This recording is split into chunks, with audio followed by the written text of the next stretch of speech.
Bonjour, nous allons donc étudier aujourd'hui la suite du chapitre 16, deuxième partie. Donc, nous allons faire un petit résumé de ce que nous avons déjà dit hier sur la première partie. La Nourazaken nous avait expliqué que l'essentiel du travail du Benoni est de faire dominer constamment son cerveau sur son cœur. Moar shalit à la lèvre, comme il est dit. Alors, comment y parvenir? Eh bien, il y parviendra grâce à la lumière de Dieu, illuminant l'âme divine se trouvant dans son cerveau. Et ce, comment? Eh bien, en réfléchissant sur la grandeur de Dieu à travers l'étude de la Torah et de tous les secrets de la Torah. Et c'est ainsi que naîtront pour lui des sentiments d'amour et de crainte envers Akadosh Baruch Hu. Cet amour et cette crainte serviront ensuite d'ailes, comme des ailes d'un oiseau, qui vont permettre de prendre leur envol et permettre l'élévation de l'étude de la Torah et de la pratique des mitzvot. Il peut arriver qu'un Benoni mène cette réflexion et que malgré tout, il n'y parvienne pas à ressentir de façon dévoilée l'amour et la crainte de Dieu dans son cœur. S'il comprend que rien n'est considéré comme existant devant Dieu et que c'est seulement en étudiant et en pratiquant donc les mitzvot qu'il sera en mesure, en quelque sorte, de pouvoir donc, bien évidemment, en mesure de saisir et de comprendre la volonté divine. Cette réflexion servira donc pour être comme des ailes qui vont lui permettre de prendre son envol pour l'étude de la Torah et la pratique des mitzvot, et même s'il ne ressent pas un véritable amour pour Dieu. Nous allons continuer maintenant avec la partie d'aujourd'hui. Donc, l'Admour Azaken continue dans les mots. Donc, Vezeu Ramzu Rabotenu Zal. Et c'est ce que nos sages de mémoire bénie nous ont dit en allusion à ce principe, à savoir que l'amour qui relève du niveau de Tevuna, Tevuna qu'on avait vu, cet amour qui est comme un petit peu comme caché, qui est donc en gestation comme un enfant qui est donc dans le ventre de sa mère, qui est complètement caché, eh bien ce niveau de Tevuna peut également apporter une élévation à l'étude de la Torah et à la pratique des commandements. Comment? Be'omram, marshava tova, akadosh baruch hu, mestarefet lemaaseh. Eh bien, quand ils vont dire, comme il est marqué, qu'Akadosh Baruch Hu joint toujours une bonne pensée à un acte. Quand un juif veut faire quelque chose de positif, eh bien, Dieu, sa seule pensée est considérée pour lui comme une action concrète. Ve'ule le ma'amar ma'ale alav akatuf keilu asa. Et si cette déclaration de nos Chachamim devait uniquement être comprise dans son sens littéral, c'est-à-dire que Dieu assimile la simple intention d'accomplir un commandement à un acte véritable, quand il y a par exemple un cas de force majeure et qu'il ne peut pas le faire, il aurait dû être écrit plutôt de cette manière. L'Écriture considère comme s'il l'avait effectivement fait. Donc, pourquoi maintenant? La question, c'est pourquoi employer une expression indirecte? Dieu joint la pensée à l'acte, qui laisse entendre qu'un acte a été exécuté, mais qu'il reste détaché de la pensée jusqu'à ce que Dieu les attache. Et là, Aïnia, toutefois, l'explication réside dans le principe précédemment exposé. Qui dechilo verachimo, shebeidgalut libo, em mitlabeshim bemaase mitzvot lechayotam ou lipacha leela. C'est que, nous dit la Noazaken, la crainte et l'amour révélés dans le cœur, qui se revêtent de l'accomplissement des commandements, leur donnant donc la vitalité pour qu'ils s'élèvent vers le haut qui alève ou gam ken chumri kesha'ar evarim shem keli amaase.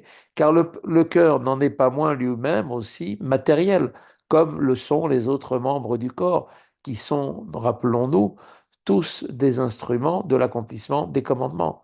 C'est pourquoi, quand l'amour est ressenti dans le cœur, ce qui indique effectivement que la révélation de l'âme s'est matérialisée au point maintenant d'être ressenti comme un sentiment d'amour du cœur de chair, eh bien, cette révélation de l'âme, cet amour, peuvent également pénétrer les autres membres physiques du corps et s'exprimer à travers eux. Quand les membres agissent alors conformément à cet amour, celui-ci les imprègne de vitalité, car le cœur est la source de la vitalité de tous les membres, comme nous allons maintenant l'expliquer dans les mots. Et là, Sheupnimi vechayut lahem. Toutefois, le cœur, ne l'oublions pas, est l'intériorité et la source de vitalité des membres. La haine est donc ainsi l'amour du cœur, lequel cœur, du fait de sa matérialité, est proche des autres membres, puisqu'il est lui aussi matériel comme eux et leur donne la vie. Eh bien, Yachol litlabesh bahem la chayot, lahem gedafim le halotam. Eh bien, le cœur a la possibilité de donner aux membres, aux autres membres. Donc, le cœur a lui aussi la possibilité de se revêtir de leur action et constituer pour elles des ailes pour les élever. De fait, on constate maintenant qu'un homme agissant par amour, d'ailleurs, ressent l'effet de ce sentiment jusque dans ses membres, comme nous l'avons déjà expliqué. Quand la révélation de l'âme s'exprime par un sentiment d'amour révélé, eh bien, elle se matérialise de telle sorte elle pénètre les autres membres du corps et donne alors une certaine vitalité à leur action. הדחילו ורחימו שבתבונות מוחו ותעלומות ליבו הנזכר לעיל. Toutefois, la crainte et l'amour précédemment mentionnés, qui se situent au niveau de la dvuna, qui est donc cet amour caché dans le cerveau et dans les recoins du cœur, sont d'un ordre, eux, bien évidemment, bien plus élevé que le niveau de l'action. ואי אפשר להם להתלבש בבחינת מעשה המצוות, להיות להם בחינת מוחין וחיות להעלותן לפרחה לאלה. Et donc, effectivement, le niveau de effectivement, cet amour étant supérieur, ne peuvent pas, donc pas se revêtir de l'accomplissement des commandements et devenir pour eux une force intellectuelle et une vitalité pour les élever en haut. En fait, ici, l'Admorazakel vient nous exprimer que, en fait, l'incapacité de cet amour à s'exprimer au-delà de l'intellect, comme on avait dit, donc il est comme caché, comme un enfant en gestation dans le ventre de sa mère, eh bien, ce dernier étant plus spirituel que les autres membres, puisqu'on est maintenant en fait, dans l'intellect, là, bien sûr, montre que la révélation de l'âme présente dans l'amour qui relève lui-même du niveau de Tvuna ne s'est pas suffisamment matérialisé pour pénétrer les autres membres qui, eux, sont beaucoup plus matériels, comme on peut le remarquer quand, par exemple, telle action d'un homme ne sont pas dictées par le désir de son cœur, mais simplement par la conscience de devoir agir de la sorte, eh bien, effectivement, cette action qui est un peu mécanique en quelque sorte, manque de vitalité. Il n'en est pas de même, par contre, de l'amour et de la crainte, qui, eux, relèvent du niveau de Tevuna. Ils sont si éloignés des membres, eh bien, qu'ils ne peuvent vivifier l'accomplissement des commandements et les élever.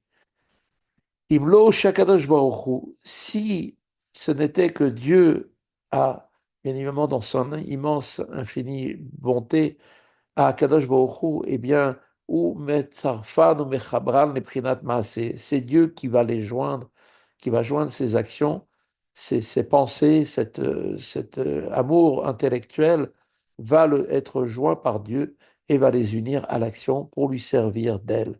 Ve'en nikraot beshem marshava tova, ki einam dechilo verachimu mamash beitgalut libo. Et cet amour et cette crainte du niveau de Tvuna sont donc désignés par l'expression comme étant de bonnes pensées, car ils ne sont pas de véritables sentiments d'amour et de crainte révélés dans le cœur, puisque cela reste uniquement au niveau intellectuel. Qui im betvuna mocho vetalumot libo keniskarliil, mais elle se situe uniquement cet amour, donc au niveau de la compréhension de son cerveau et des recoins de son cœur, comme nous l'avons déjà expliqué, puisqu'en fait, ils ne s'expriment que seulement au niveau de l'esprit. Ils sont appelés donc des bonnes pensées. C'est donc à cette idée que les Chachamim, Zal, ont fait allusion quand ils énoncent le principe selon lequel Akadosh Baruch Hu joint une bonne pensée à l'acte. Dieu joint la bonne pensée, donc l'amour et la crainte qui relèvent du niveau de Zvuna est reliée à la bonne action accomplie effectivement, de sorte que cette dernière n'est pas séparée de la pensée, mais elle est révélée par elle. Donc dans la note maintenant qui va suivre, Rabbi Shneur Zalman va observer que cette idée apparaît également dans la Kabbale en termes de sphiroth, les attributs divins. Et on va donc pouvoir en induire le principe équivalent donc dans notre service de Dieu. Aga, note que Moshe Katuv Bazoar, Ve'etz Chaim, de Dvuna Otziot Ban ou Bat. En vérité, il est également écrit dans le Zohar et dans le Etz Chaim du Harizal que le mot hébreu Tevuna est constitué des lettres qui forment les deux mots que sont Ben et Bat, le fils et la fille, chez En Dechilo Berachimo, qui symbolisent en fait chacun d'entre eux des termes de sentiments humains, l'amour et la crainte. ולפעמים התבונה יורדת להיות מוחין דנוגבה דזעיר אנפין, שאין אותיות התורה והמצוות. Parfois, le niveau de Tvuna eh bien, va descendre pour devenir l'intellect dans l'élément féminin de Zeir Anpin, littéralement le petit visage, qui en fait représente l'ensemble des midotes de Chesed jusqu'à en fait, jusqu'à Yesod, qui sont en fait ce qu'on appelle les midot, les attributs divins, qui sont désignés dans les textes de la Kabbale par ce terme. Le niveau féminin correspond, lui, au dernier de ces attributs, qui est l'attribut de Malchut, lequel fait référence au niveau humain, aux lettres de la Torah et des commandements. Donc, pour expliquer un peu tout cela, l'ordre naturel serait que la Tvuna descende au préalable vers le petit visage, c'est-à-dire les midot de Chesed jusqu'à Yesod, puis ensuite descendre vers le niveau féminin qui est l'attribut de Malchut. Toutefois, le flux de Bina, qui est donc le niveau de passage donc de la bonne pensée, eh bien, atteint parfois le niveau de Malchut directement, sans avoir à passer par le niveau des Midot, qui sont donc Zeir Anpin, le petit visage. De même, dans le service divin, le processus naturel voudrait que la compréhension engendrée par la méditation donne naissance normalement à des sentiments d'amour et de crainte par l'intermédiaire de Da'at, comme on l'avait appris, qui ensuite, ces sentiments d'amour et de crainte vont donner à leur tour, vont s'exprimer dans l'observance des commandements, donc de faire les commandements positifs par amour et de s'interdire de faire les commandements, de transgresser les 365 négatifs par crainte. Toutefois, il est un autre ordre dans lequel la Tvuna atteint directement les actes. Les actes. Maskil Yavin et, nous dit l'Admorazaken, l'initié à la Kabbale comprendra. Cette note, en les termes kabbalistiques mentionnés, seront éclaircis par la suite. C'est là la fin donc de la note.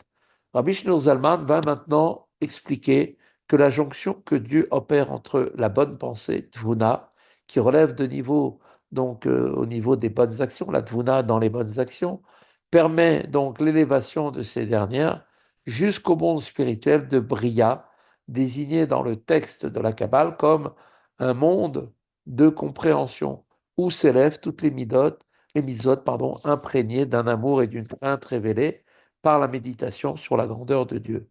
Cependant, même sans cette jonction du niveau de Dvuna aux actes, l'étude de la Torah et l'accomplissement des commandements s'élèvent jusqu'au monde de Yetzira, désigné comme un monde de sentiments, et ce, au moyen de l'amour et de la crainte de Dieu qui sont enfouis dans le cœur de chaque juif. Dans les mots du Tanya. Ach, צירוף זה מצרף הקדוש ברוך הוא כדי להעלות מעשי המצוות והישג התורה הנעשים על ידי מחשבה טובה הנ"ל עד עולם הבריאה. Mais Dieu, nous dit donc le Tanya, réalise cette jonction de la dvuna, donc la bonne pensée, à l'action, afin d'élever l'accomplissement des commandements et l'étude de la Torah effectuée du fait de l'influence de la bonne pensée mentionnée précédemment, c'est-à-dire des sentiments qui relèvent du niveau de Dvuna jusqu'au monde de Bria. Makom aliyat Torah va mitzvot, anaasim aliede dechilu verlachimu sichleim, asher beitgalut libo mamash, qui ce niveau représente l'emplacement où s'élève l'étude de la Torah et l'accomplissement des commandements qui eux-mêmes résultent de l'amour et de la crainte engendrés par l'intellect, lesquels sont ensuite révélés dans le cœur. Aval belavachi nami, mais néanmoins, même sans cela, sans cette jonction, olim leolam ayetsira aliede dechilu verachamim teviim, eh bien, ils vont pouvoir s'élever quand même jusqu'au monde de Yetzira en vertu de la crainte et de l'amour pour Dieu naturel dissimulé dans le cœur de tous les Juifs au moment de la naissance. Comme c'est marqué, Belev kol Israël betoldotam, kemo shekatuv lekaman barichut, et comme cela sera longuement expliqué plus loin dans le Tanya. En résumé, même, nous dit le Tanya, que même celui qui n'est pas à même de susciter un sentiment d'amour et de crainte révélé en son cœur, peut quand même servir Dieu d'un service parfait au moyen des sentiments qui relèvent du niveau de Tevuna. Donc, son étude de la Torah, comme son accomplissement des mitzvot, parviennent ainsi au même niveau d'élévation que ceux qui sont inspirés par un amour et une crainte de Dieu révélés. Voilà, c'est ici que nous terminons la deuxième partie du chapitre 16 et nous continuerons après la suite. À bientôt.